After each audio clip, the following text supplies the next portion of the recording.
Today, let's talk about holding our pick. Now, there's a lot of different ways to hold your pick when you play the guitar. A lot of different players do a lot of different things. Eddie Van Halen famously held it between his thumb and his middle finger, so his first finger was free for tapping. I know George Benson actually cocks his wrist in a kind of different angle and attacks the string in a different way. I believe Isaiah Sharkey does the same thing. But I'm going to share with you what I found to be the best way to hold the pick. Now, my goal as a guitar player, as a musician, as a teacher, is to be ready for as many musical situations as I possibly can. Now, that means I want to be able to do hybrid picking when I hold my pick. I want to be able to do alternate picking really quickly. I want to be able to do sweeps if I need to. I really want to be able to have one picking technique do everything. I don't want to have different techniques for different styles of music. Again, that's me. I've also found holding my pick this way keeps it in my hands. A lot of times at a gig, I'll have a pick and a backup pick just in case. I'm not really carrying around a ton, right? I don't need 8, 10, 12 picks because I know I'm going to drop them. I hold on to them pretty well. To hold the pick in what I think is the best, most efficient way, start with a thumbs up, but it's like a really loose thumbs up, right? Like I don't have my hand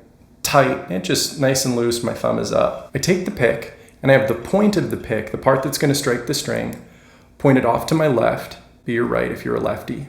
And I just set my thumb down on the pick. So it's the side of my index finger and the pad of my thumb that are holding that pick. The reason that this works so well is because our finger pads have oils on them. And if you pinch the pick this way, you've got oils coming from both sides and it's really easy to drop the pick. When you've got it on the side of your index finger, you don't have as much finger oil on there and it's a lot easier to hold on to the pick. Then when I come to the instrument, I want you to see that my wrist is flat. I may have to adjust the tip of the pick a little bit, right? Like if I'm holding the pick a certain way and my wrist is cocked, I don't want that. I don't want my wrist out. I want it flat. And so I would move the tip of the pick just a little bit, keeping it on the side of the first finger and the pad of the thumb. And I'd get a nice strum. Lastly, let's talk about the pick choice.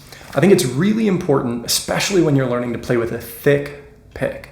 I'm talking Fender Heavies. I'm talking the blue or purple picks with the alligator on them that Dunlop makes. I'm talking very heavy, at least 1 millimeter. Now there's a reason for this. Instead of the pick bending, we actually have to use the tiny muscles in our hand to let the pick push through the strings as we're learning. And that's gonna help develop those micro adjustments that we need to make to hold on to the pick and to keep the pick in the proper position for playing. A lot of times if you get a really thin pick, you can just hold it really hard, let the pick bend as you strum and grab a new one when you drop it or break it. But that's not building the strongest foundation for right hand technique. Now, if you like the sound of a light pick, a lot of people do, and for acoustic guitar playing, it can be a really, really nice sound. I would recommend you practice with the thick pick and then use the thin pick for actually playing, performing, working on songs, things like that. The other reason a thick pick is great is because it helps us control the volume better. So if you have a really thin pick, you hold it as hard as you possibly can and you strum as hard as you can, that pick is still gonna flex, it's gonna bend out of the way, and your max volume is gonna be pretty low. When we have a thicker pick, if we hold on to it harder and we force the strings out of the way,